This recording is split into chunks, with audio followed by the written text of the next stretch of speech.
इस कहानी को सन 1993 में शुरू किया जाता है, जहां पर एक हॉस्पिटल के अंदर कैमरा के सामने आकर एक डॉक्टर अपने हॉस्पिटल की मरीज, जिसका नाम गैब्रियल था, उसके बारे में बता रही थी। डॉक्टर कहने लग गई कि मेरा वो मरीज आजकल बहुत अजीब होता जा रहा है, क्योंकि उसकी बढ़ने की टाइम रुकने का नाम ही नहीं ले रहा है। साथ ही साथ उसके शरीर में पहले से काफी ज्यादा पावर्स, यानी उसके बॉडी के अंदर काफी मात्रा में एनर्जी आ चुकी है। रिकॉर्डिंग के बीच ही इस डॉक्टर का साथी घबराते हुए उसके पास आकर कहने लगा कि गैब्रियल फिर से पहले की तरह भागने की कोशिश कर रहा है और वो दरवाजे को ताबड़तोड़ पीटने लग गया है। यह सुनकर डॉक्टर फौरन से उसके रूम की तरफ दौड़ पड़ी थी। दिखाया गया कि उस हॉस्पिटल में हर तरफ अफरा तफरी मची हुई थी। वहाँ के नर्स, डॉक्टर्स के साथ साथ वहाँ के काम करने वाले लोग भी डर कर किसी चीज को देखकर भागने लग गए हों। अब एक गार्ड के साथ कुछ डॉक्टर गैब्रियल के कमरे में चले जाते हैं। दरअसल ये लोग गैब्रियल को बेहोश करना चाहते थे, इसीलिए बेहोश करने वाले गन लेकर उसके रूम के डोर तक पहुंच तो गए थे, लेकिन अचानक से गैब्रियल उनके साथ साथ बाकी डॉक्टर्स पर भी अटैक कर देता है। वो काफी जोर से गार्ड के बाजू को पकड़कर तोड़कर उसका चुरा बना देता है, जिससे उसकी हड्डी निकलकर बाहर चली आती है। फिर वो अपने पावर की मदद से हॉस्पिटल के सभी लाइट्स को तोड़कर बुझा देता है। उसी दौरान जैसे ही मौका मिला, डॉक्टर उस बेहोश करने वाली गन उठाकर फौरन से गैब्रियल को शूट कर देती है, जिससे अब वो पूरी तरह से बेहोशी की हालत में चला जाता है और ये लोग जल्दी से उसे ले जाकर एक चेयर पर बांध देते हैं। यहाँ जैसे ही गैब्रियल को होश आया तो वो डॉक्टर के साथ उनके साथी को अपने सामने खड़ा हुआ पाता है। अब क्योंकि उन्होंने उसके चेयर को जिस पर वो बांधा गया था वो काफी दूर रखा गया था, क्योंकि वो खतरनाक होने के साथ साथ दिखने में काफी डरावना भी लग रहा था। गैब्रियल को डॉक्टर इस तरह से डांटना शुरू कर देती है जैसे कोई छोटा बच्चा हो। कहने लगी, तुम बहुत बुरे हो, और गैब्रियल भी चिढ़ने लग जाता है। उससे गुस्सा आने लगा। उसी टाइम वहाँ पर रखा हुआ रेडियो से शैतानी आवाज आने लग जाता है। यह आवाज किसी और की नहीं बल्कि गैब्रियल की ही थी। वो इन्हें धमकियां देने लग गया था। कहने लगा कि अब मैं किसी को नहीं छोड़ने वाला, तुम सभी को बहुत ही बुरी मौत दूंगा। यह सुनते ही डॉक्टर का साथी काफी ज्यादा हैरानी के साथ डर भी जाता है। कहने लगा कि आखिर यह कैसे हो सकता है, ये कैसे बोल पा रहा है, वो रेडियो को कंट्रोल करके हमसे बात कैसे कर पा रहा है। तब डॉक्टर उसे बताती है कि हाँ, यह सच है, क्योंकि गैब्रियल के पास ऐसी ताकतें हैं जिनकी मदद से वो काफी तरह तरह के अजीब चीज कर सकता है। अब डॉक्टर और उसका साथी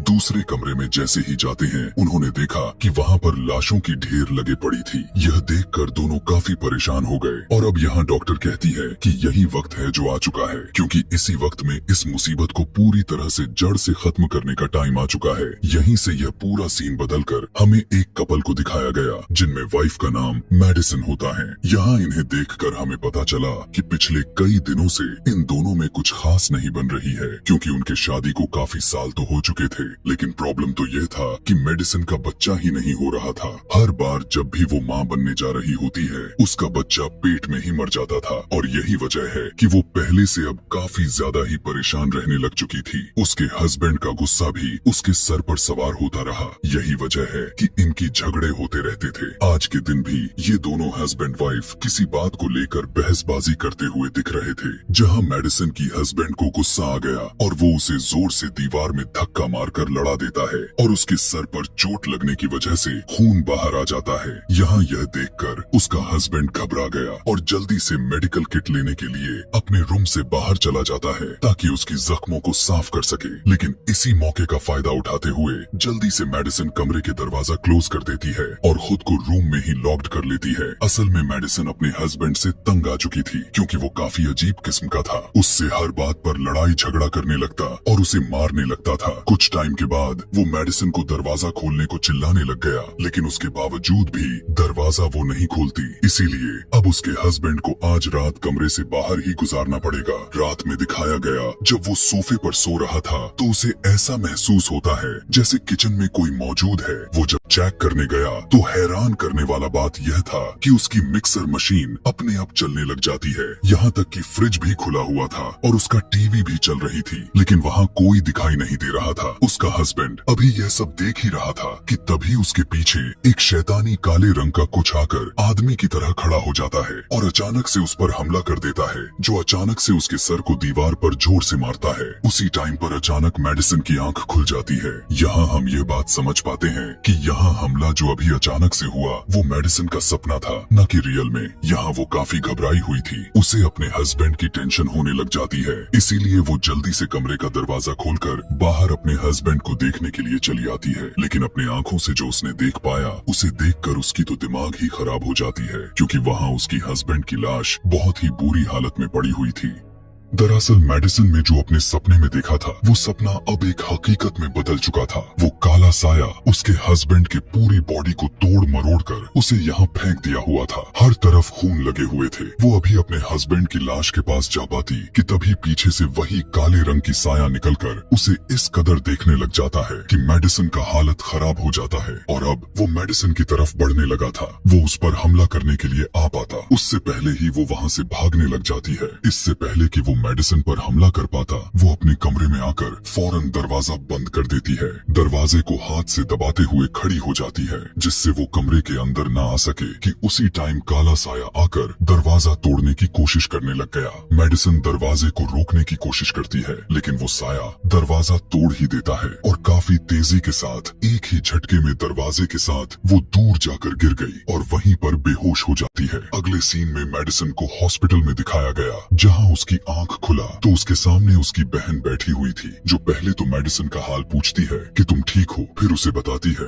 2 बुरी खबरें हैं। मुझे बड़े अफसोस के साथ कहना पड़ रहा है कि इस हादसे की वजह से तुम्हारे पेट में पल रहा बच्चा मारा गया, और दूसरी बुरी खबर यह है कि तुम्हारा हस्बैंड भी मर चुका है, उसकी भी बहुत ही दर्दनाक मौत हो चुकी है। इतना सुनते ही वो रोने लग जाती है, क्योंकि उसे बहुत ही गहरा सदमा लग चुका था। इसीलिए जब डिटेक्टिव उससे पूछताछ करने के लिए यहाँ आते हैं, तो उनके सवालों का भी वो जवाब नहीं देती। इसीलिए डिटेक्टिव सीधा लैब इंचार्ज के पास पहुंच जाता है, ताकि उसके बारे में वो कुछ जान सके। यहाँ पर इंचार्ज मेडिसन के हस्बैंड की लाश को जब चेक कर रही थी, तब वो बताती है कि उसके हस्बैंड के लाशों से उंगलियों के निशान मिले हैं, जो और किसी की नहीं बल्कि मेडिसन की ही लग रही है। यहाँ इन्हें यह लग रहा था कि मेडिसन ने ही अपने हस्बैंड को मारा हुआ हो, क्योंकि वो उस पर बहुत ही जुल्म करता रहता था। खैर, इसके बाद मेडिसन की बहन उसे उसके अपने घर छोड़कर चली जाती है। उसी रात में दिखाया गया कि मेडिसन जब अपने कमरे के विंडो के पास खड़ी हुई थी, तो उसे बाहर की लाइट्स अजीब तरह से जलती बुझती हुई नजर आती है। इतना देखते ही मेडिसन काफी ज्यादा ही घबरा जाती है कि तभी वो वहाँ उसी काले साए को खड़ा हुआ देख लेती है, जिससे वो अब बुरी तरह इस कदर डर गई कि वो फौरन वहाँ से भागते हुए अपने घर के सारे दरवाजे विंडो को बंद करने लग जाती है, जिसके बाद घर की सारे लाइट्स को ऑफ कर देती है, जबकि ऐसे उसे बिल्कुल भी नहीं करना था। लेकिन तभी वो यह देखकर काफी ज्यादा ही डर गई कि उसके घर का मेन डोर ही अपने आप ही खुलने लग जाता है। वो डरते हुए जल्दी से भागकर अपने कमरे में आकर दरवाजे को लॉक कर लेती है। आज की रात इसी तरह बहुत मुश्किल से गुजरा था। अगले दिन से मेडिसन ड्रिल मशीन को उठाकर अपने काम पे लग गई, यानी वो अपने सभी दरवाजे पर 2-2 लॉक्स लगाने लग गई थी। अगले दिन मेडिसन की बहन उससे मिलने आई। यहाँ हमें पता चला कि वो दोनों सगी बहनें नहीं हैं, क्योंकि जब मेडिसन 8 साल की थी, तो उसके सौतेली बहन की मॉम डैड ने मेडिसन को गोद ले लिया था, और 8 साल से पहले क्या हुआ था उस बारे में कोई भी बात मेडिसन को याद नहीं था। वो सब कुछ भूल चुकी थी। दूसरी तरफ हमें एक औरत को दिखाया जाता है, जो एक टूर गाइड थी, यानी वो लोगों को अंडरग्राउंड शहर की यात्रा करवाने में उनकी मदद करती थी। यहाँ इस टाइम वो अपने सारे कस्टमर को एक खौफनाक शहर के बारे में बता रही होती है, जिसके साथ टूर खत्म होने के बाद सभी लोग उसे पैसे देकर वहाँ से जाने लग जाते हैं। अब एक जगह पर आकर वो अपना काम खत्म ही करके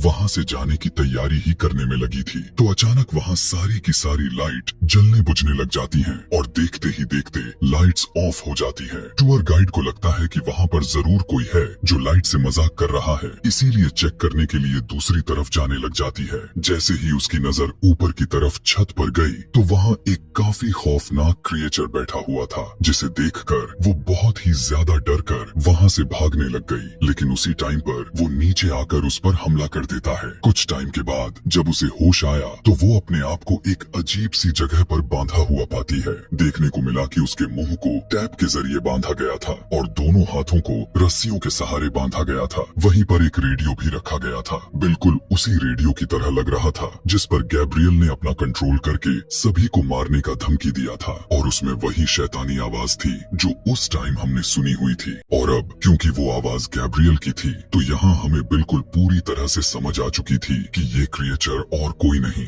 बल्कि गैब्रियल ही है। वो उसी टाइम टूर गाइड के पास आकर कहने लगा कि बहुत ही जल्द मैं तुम्हें भी मार दूंगा, लेकिन ऐसा करने से पहले मुझे उस लेडी डॉक्टर से निपटना है। अब वो लेडी डॉक्टर जब अपने घर में मौजूद थी तो उसे गैब्रियल की कॉल आती है। वो उसे बताते हुए याद करवाने लग गया, कहा कि मैं वही पेशेंट हूँ जिसे तुमने बंदी बनाकर रखा हुआ था, वही मरीज जिसे तुम मुझे बच्चों की तरह डांट लगा रही थी। यहाँ लेडी डॉक्टर उसे पहचान और समझ नहीं पाती क्योंकि उसे लग रहा था कि रॉन्ग नंबर होगा, इसीलिए कॉल काट देती है और फौरन से अपने ऑफिस आकर अपनी एक फाइल ढूंढने लग गई। उन्हें वो फाइल मिल तो गई थी, लेकिन उसके अंदर से एक छोटी बच्ची की पिक्चर निकलती है जिसकी उम्र लगभग 8 साल की थी। इधर मेडिसिन कपड़े धुलने के लिए जैसे ही वो उस मशीन को खोलती है तो वहाँ उसे लेडी डॉक्टर को अचानक से दिखाई दे देता है और वो डर कर पीछे हट जाती है कि उसी टाइम अचानक से मेडिसिन का पूरा घर लेडी डॉक्टर के घर में चेंज हो जाता है, यानी अब वो डॉक्टर के घर में मौजूद थी। यहाँ पर भी मेडिसिन उस काले साए को देखती है जो और कोई नहीं बल्कि गैब्रियल ही था। अचानक से वो मेडिसिन के बालों को पकड़कर जोर से उसके और खुद मेडिसिन दोनों को घर में पटकता रहता है। अब गैब्रियल काफी गुस्से में दिखाई देने लग गया था। यहाँ सिर्फ मेडिसिन के साथ ही नहीं बल्कि उस डॉक्टर के साथ भी हो रहा था। मौका मिल पाते ही डॉक्टर उठकर वहाँ से भागने लग गई। गैब्रियल भी उसके पीछे गया, जिसने हाथ में ट्रॉफी पकड़ी हुई थी। वो डॉक्टर को पकड़कर ट्रॉफी के नोक से उस पर अटैक कर देता है। दिखाया गया कि गैब्रियल उसके सर को बहुत ही बुरी तरह से क्रश कर देता है, जिससे डॉक्टर की बहुत ही दर्दनाक तरीके से डेथ हो जाती है। इतना खतरनाक नजारा देखते ही मेडिसिन काफी ही ज्यादा मात्रा में डर जाती है। उसी टाइम वो जोर से चिल्लाने लग जाती है, जिसके साथ ही वो अपने ख्यालों से बाहर निकल आती है। उसने देखा कि वो तो खुद अपने घर में ही मौजूद थी। इतना कुछ हुआ देखकर मेडिसिन को कुछ भी समझ में नहीं आ रहा था और वो जैसे ही अपने सर पर हाथ लगाया तो उसके सर से खून निकलने लग गया था। दूसरी तरफ दिखाया गया डिटेक्टिव और लैब इंचार्ज उसी डॉक्टर के घर जाते हैं क्योंकि उन्हें डॉक्टर की मौत की खबर मिली हुई थी। मतलब यह साफ हो चुका था कि मेडिसिन अभी तक जो भी देखा वो सब कुछ सच में हो रहा था। लाश को जब ये चेक कर रहे थे तो उन्होंने देखा कि उसकी मौत बिल्कुल उसी तरह से हुई थी जैसे मेडिसिन ने ख्यालों में देखी हुई थी। उसका पूरा सर बहुत ही दर्दनाक तरीके से कुचला गया था। यहाँ उन्हें वही फाइल मिला था जो डॉक्टर ने गैब्रियल के कॉल को काटने के बाद निकाल कर देखी हुई थी, जिसमें 8 साल की बच्ची की तस्वीर थी। वही तस्वीर अब डिटेक्टिव के हाथ लग जाती है। उस तस्वीर को डिटेक्टिव एक आर्टिस्ट को देकर कहने लगा कि इस तस्वीर को आज से 30 साल आगे की टाइमलाइन में लेकर जाओ और फिर उसका 30 साल वाली प्रिंट निकालकर हमें दिखाओ कि 30 साल के बाद इसकी शकल आखिर किस तरह से दिखाई देता है। यहाँ लैब इंचार्ज डिटेक्टिव को बताने लगी कि वो लेडी डॉक्टर बच्चों की डॉक्टर थी और बच्चों को सर्जरीज ऑपरेशन काफी ज्यादा ही माहिर थी, जिस वजह से वो बहुत ही फेमस थी। दिखाया गया गैब्रियल अब वापस अपने ठिकाने पर पहुंच चुका था, जहां वो डॉक्टर के घर से अपने साथ ट्रॉफी का वो तेज नोकदार वाली हिस्सा भी लेकर आया हुआ था। उसकी मदद से वो अपना हथियार बना रहा होता है। फिर हथियार की तैयार होने पर वो उसे टूर गाइड पर टेस्ट करने लग गया था ताकि उसका निशाना और भी अच्छा कर सके। अब मेडिसिन को जब लेडी डॉक्टर के मौत के बारे में पता चला था तो वो हैरान होने के साथ साथ वो काफी ज्यादा ही डर भी गई और क्योंकि वो पहले से ज्यादा ही थक चुकी थी इसीलिए वो अपने बेड पर जाकर लेट जाती है। सोते वक्त उसे फिर से एक ख्याल आना शुरू कर देता है। इसी ख्याल की दुनिया में वो उसी लेडी डॉक्टर की साथी को भी देखने लग गई थी जो अपने बिस्तर पर लेटा हुआ सोने की तैयारी करने में लगा हुआ ही था कि उसी टाइम उनके पास गैब्रियल आ जाता है। उसने अपने हाथ में वही तेज धार वाली ट्रॉफी ली हुई थी। वो डॉक्टर के साथी के पास आकर उसके ऊपर ही चढ़ जाता है। जैसे ही डॉक्टर की साथी ने उसे देखा तो उसकी तो हवा ही टाइट हो जाती है और वो जोर से चीख मार देता है और फौरन से गैब्रियल उस ट्रॉफी हथियार को उसके सीने में बार बार मारते हुए उसे घुसा देता है और उसी टाइम पर डॉक्टर की मौत हो जाती है। इस वाले ख्याल को देखकर मेडिसिन काफी ज्यादा ही डर चुकी थी। उसकी आंख खुल गई और वो जोर जोर से चिल्लाने लग चुकी थी। दरअसल उसका यहाँ पहली बार था जो गैब्रियल के चेहरे को देखा था, जो बहुत ही डरावना और काफी ज्यादा ही बदसूरत था, जिसे देखकर उसकी तबीयत इतना ज्यादा बिगड़ जाता है कि वो फौरन से उठकर चीखना चिल्लाना शुरू कर देती है। जब वो खुद को कमरे में पाकर उसने देखा कि उसके तकिए पर काफी सारे खून गिरे हुए थे। चिल्लाने की आवाज को सुनते ही उसकी बहन यहाँ पर दौड़ती हुई आती तो है, लेकिन उसे कुछ भी समझ में नहीं आया कि उसकी बहन ऐसा क्यों कर रही है। पूछने पर मेडिसिन साफ साफ बता देती है कि मुझे काफी सालों से कुछ डरावने से ख्याल दिखाई देते आ रहे हैं और जो कुछ भी मैं अपने ख्यालों में देखती चली आ रही हूँ वो हमेशा सच हो जाता है। इसीलिए अगले दिन दोनों बहनें पुलिस स्टेशन चली जाती हैं। उनकी मुलाकात डिटेक्टिव और लैब इंचार्ज से हुआ। यहाँ मेडिसिन उन्हें बताने लग गई कि मेरी डरावने ख्याल सच हो जाते हैं। मैंने लेडी डॉक्टर के साथी का मौत भी कुछ देर पहले ही ख्याल देखा हुआ था, जो हॉस्पिटल के सामने वाले बिल्डिंग में हुआ जहाँ वो रहा करते थे। उसकी ऐसी बात सुनकर दोनों डॉक्टर के साथी के घर जाते हैं, जहाँ उन्हें सच में उनकी लाश बेड पर ही पड़ा हुआ मिल जाता है, बिल्कुल उसी तरह से जैसे उसने अपने ख्यालों में देखी हुई थी, बिल्कुल उसी तरह के जैसे गैब्रियल ने उनके चेहरे पर वार किया हुआ था और पूरा बिस्तर खून से सना हुआ था। इतना सा देखकर डिटेक्टिव और लैब इंचार्ज बुरी तरह से दंग होकर पुलिस स्टेशन वापस चले आते हैं और मेडिसन और उसके बहन को यही पुलिस स्टेशन में कुछ टाइम तक रुकने के लिए कहने लगे, क्योंकि उन्हें इनसे कुछ पूछताछ करनी थी।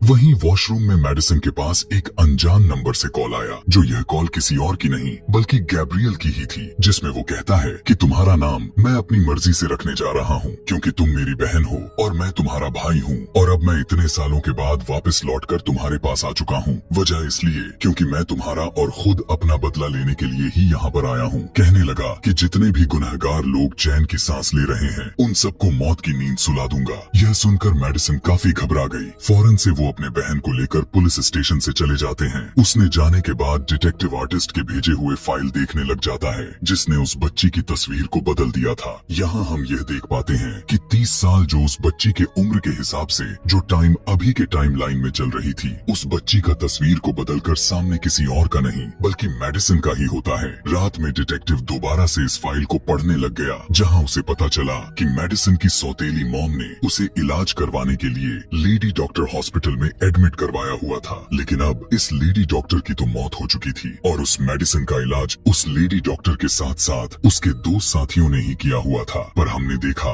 कि लेडी डॉक्टर और उसकी एक साथी को तो मौत हो चुकी थी, तो अब जो तीसरा डॉक्टर जो अभी जिंदा था, वही इकलौता शख्स था जो इस बारे में सारी सच्चाई पेश कर सकता था। इसी सोच के साथ डिटेक्टिव उस डॉक्टर से मिलने के लिए उसके घर के लिए फौरन से निकल जाता है। मेडिसिन और उसकी सौतेली बहन अपने मॉम के पास पहुंच गईं, जहां उनकी मॉम बताते हुए कहने लगी थी कि जब मेडिसिन छोटी बच्ची हुआ करती थी तो उसका ख्याली दुनिया का एक दोस्त था जो सिर्फ उसे ही नजर आता था और उसका भी नाम गैब्रियल था। अभी उनका इतना कहना ही था। उसी टाइम पर मेडिसिन को विजन दिखने लग जाते हैं, जिसमें वो तीसरा डॉक्टर और बचा हुआ इकलौता डॉक्टर गैब्रियल को देख पाती है। दरअसल गैब्रियल इस बार तीसरे डॉक्टर को मारने आया था, जो यहाँ बाथटब में बैठकर काफी आराम से नहा रहे थे। इतने ही देर में यहाँ डिटेक्टिव भी आ चुका था, लेकिन उसी टाइम अचानक ऊपर से गैब्रियल आकर इस पर हमला कर देता है। दोनों के हाथापाई में डिटेक्टिव गैब्रियल का इतना भयानक चेहरे को देखकर काफी ज्यादा ही डर जाता है। इस चीज का फायदा उठाकर गैब्रियल भी उस पर काफी तेजी के साथ बार बार वार करने लग जाता है,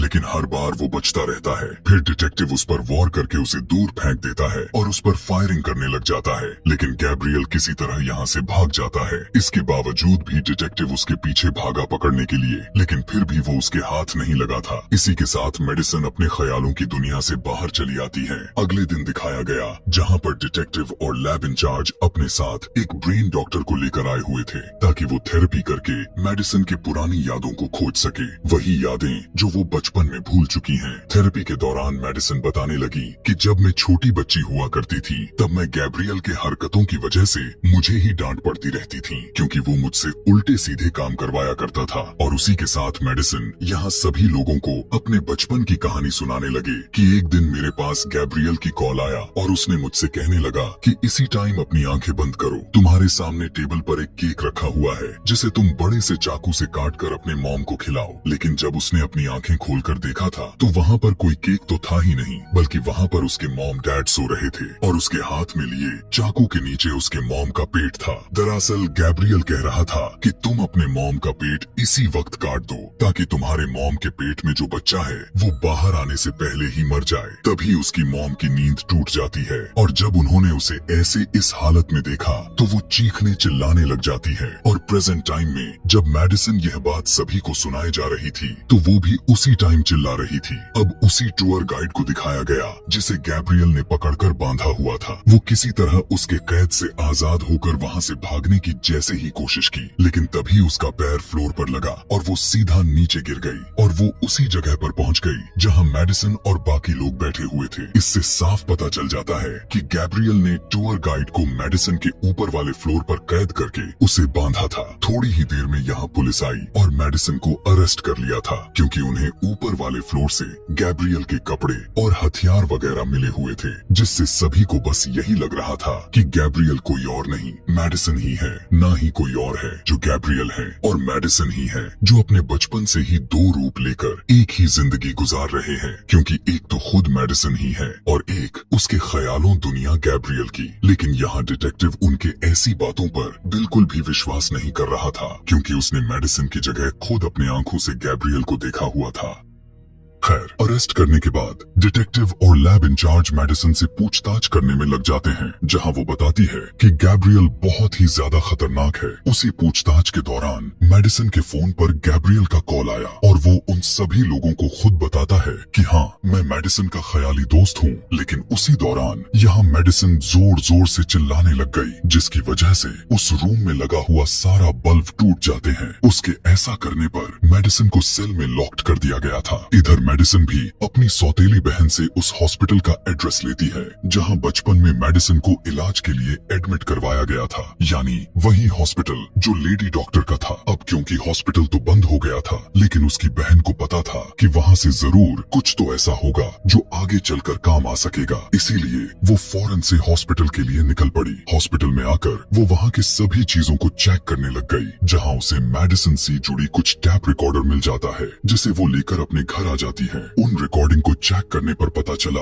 कि मेडिसन की असली मॉम और कोई नहीं बल्कि वही टूर गाइड थी। हम उसी की बात कर रहे हैं जिसे गैब्रियल ने कैद किया था और छत से नीचे गिरने से जख्मी थी और उसे हॉस्पिटल में एडमिट किया गया था। एक बहुत ही हैरान कर देने वाला बात यहाँ यह देखने को मिला कि जब मेडिसन की सौतेली बहन आगे की रिकॉर्डिंग को चेक किए तो उसने देखा कि मेडिसन के पिछले साइड पर एक बहुत ही अजीब सा क्रिएचर जुड़ा हुआ था, और उसी रिकॉर्डिंग के अंदर लेडी डॉक्टर बताने लग गई थी कि मेडिसन जब अपने मॉम के पेट में गर्भ अवस्था में थी तो हमने देखा हुआ था कि उसका एक जुड़वा भाई भी है। लेकिन यहाँ एक मुसीबत यह था कि वो जुड़वा भाई जो था वो मेडिसन के बॉडी से अटैच था, और उसका जुड़वा भाई और कोई नहीं बल्कि गैब्रियल ही था। जो वो बताती है कि जब मेडिसन पैदा हुआ था तब उस टाइम हमने उन दोनों को अलग अलग करने के लिए ऑपरेशन करना चाहा, जिससे मेडिसन तो आराम से अलग हो चुकी थी और वो बिल्कुल सुरक्षित थी। लेकिन वहीं दूसरी तरफ उसका भाई नॉर्मल नहीं हुआ था, वो इसी अजीबो गरीब क्रिएचर की तरह पैदा हुआ था और उसके साथ ही आधा जुड़ा रहा।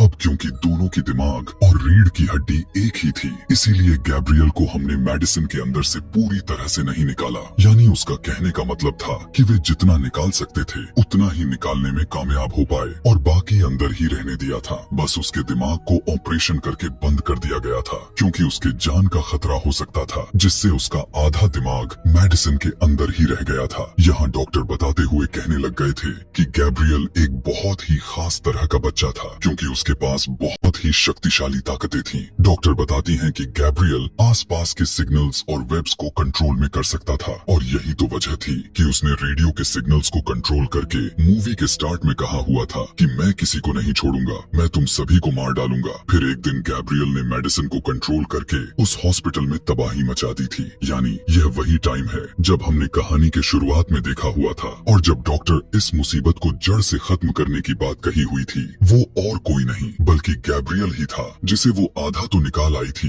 लेकिन उसे पूरी तरह से अलग नहीं कर पाई। यानी वो उसके दिमाग में ही रह गया था, और जब जब मेडिसन गैब्रियल को अपने ख्यालों में देखती आ रहती है, वो सब कुछ दरअसल गैब्रियल का दिमाग ही किए जा रहा था, क्योंकि दोनों का माइंड एक ही तरीके से काम कर रहा था। पता चला कि मेडिसन का हस्बैंड जिस दिन उसे प्रेग्नेंट में जब उसे दीवार से लड़ा कर मारा, उसी दिन से सर पर चोट लगने की वजह से गैब्रियल जाग गया था। यह सारी रिकॉर्डिंग देखने के बाद उसकी बहन डिटेक्टिव को बताने के लिए निकल जाती है ताकि उसे सारी सच्चाई को बता सके। उधर मेडिसन को दिखाया गया जहां वो जेल में बंद पड़ी थी, तो जेल की बाकी लड़कियां उसकी कमजोरी का फायदा उठाते हुए उसे परेशान करने लग जाती हैं और वो उसे मारने भी लग जाती हैं। ऐसा होने की वजह से मेडिसन की तबीयत में गिरावट आ जाती है। उन्होंने उसे इतना ज्यादा मार देती है कि उसके मुंह और सर से खून निकलने लग जाता है। दिखाया गया जेल के अंदर के सभी लाइट्स खराब होना शुरू हो गया और यहीं पर हम इतना भयानक सीन देख पाते हैं कि गैब्रियल पहली बार मेडिसिन के सर को पीछे से चीरते हुए बाहर आ रहा है। यह देखकर जेल के अंदर की सभी लड़कियां बौखला जाती हैं।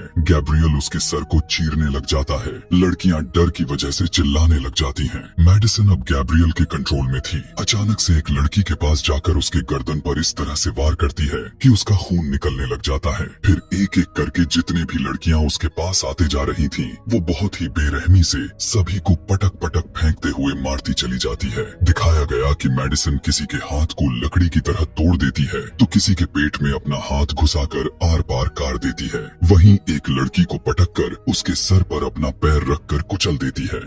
उसी दौरान एक की तो उसने उसकी गर्दन को तोड़ देती है। इसी तरह दर्दनाक तरीके से सभी को एक एक करके मारती चली गई, जिसके बाद मेडिसिन यानी गैब्रियल वहां उस जेल से खुद को आजाद करते हुए अपने कपड़े के साथ अपना हथियार भी लेकर यहाँ से निकल जाता है। इधर दिखाया गया डिटेक्टिव को कॉल करके सब कुछ बता दिया था, लेकिन यहाँ डिटेक्टिव जब उसकी बात सुनते हैं तो उन्हें कुछ भी समझ में नहीं आता कि आखिर वो क्या कहना चाह रही है। अब डिटेक्टिव और लैब इंचार्ज दोनों फौरन से उसी जेल में गए, लेकिन उसी दौरान वहाँ गैब्रियल आकर उन दोनों पर हमला कर दिया। यहाँ पर गैब्रियल दोनों को इतना मारा कि दोनों काफी ज्यादा ही इंजर्ड हो जाते हैं और मौका देखकर गैब्रियल यहाँ से भाग निकलता है। इतनी ही देर में यहाँ मेडिसिन की बहन भी आ गई। तब लैब इंचार्ज उन्हें फौरन उस हॉस्पिटल में जल्द से जल्द जाने के लिए कहने लगी जहाँ टूर गाइड यानी मेडिसिन की मॉम दाखिल थी। यानी गैब्रियल का अगला टारगेट वही थी। वो जब हॉस्पिटल पहुंची तो वहाँ पर गैब्रियल आकर उसके बहन को भी इंजर्ड कर देता है। उसी के साथ वहाँ के एक गार्ड पर अटैक करके उसे भी मार देता है। इसके बाद अब वो मेडिसिन की मॉम के रूम में घुस जाता है। यहाँ पर मेडिसिन की मॉम उससे माफी मांगने लग जाती है कि प्लीज मुझे माफ कर दो, मैं अपनी गलती मानती हूँ। हाँ, मुझे तुम्हें अलग नहीं करना चाहिए था क्योंकि तुम भी तो मेरे बेटे ही थे। मैं अपनी गलती को एक्सेप्ट कर रही हूँ। गैब्रियल बहुत ही ध्यान लगाकर अपनी मॉम की बातों को सुने जा रहा था और उनकी बातों को मानकर थोड़ा शांत हो जाता है। यहाँ पर मामला शांत हो रहा था कि उसी टाइम पर डिटेक्टिव आकर गैब्रियल पर शूट करने लग जाता है, पर मेडिसिन की बहन डिटेक्टिव को ऐसा करने से मना करने लग जाती है। लेकिन अब गैब्रियल गुस्से से पागल हो चुका था, इसीलिए वो अपने हथियार को जोर से डिटेक्टिव पर फेंक कर मारता है, जो सीधा डिटेक्टिव के सीने में स्टैब हो गया और उसकी वहीं पर ही मौत हो गई। अब यह सारा कुछ मेडिसिन दूसरी साइड से देख तो रही थी, लेकिन उसके बस में कुछ भी नहीं था जो वो उसे बचाने के लिए कुछ करे, क्योंकि उसे पहले से ही गैब्रियल ने कंट्रोल किया हुआ था। इतना कुछ हुआ ही था कि तभी मेडिसिन की बहन गन उठाकर गैब्रियल को पॉइंट कर देती है और कहने लगा इसी वक्त निकल जाओ। मेरी बहन के बॉडी से इतना सुनते ही गैब्रियल भड़क जाता है और कहने लगा कि नहीं, ये तुम्हारी बहन नहीं है। इतना कहकर पूरा बेड उसकी तरफ फेंक कर मारता है, जिससे मेडिसिन की बहन काफी बुरे तरीके से उसी बेड के नीचे दब जाती है। फिर वो उसके पास आकर कहने लगा कि मैं बचपन से ही तुम्हें मारना चाहता था, लेकिन हर बार तुम्हें तुम्हारा किस्मत ने साथ देता चला गया।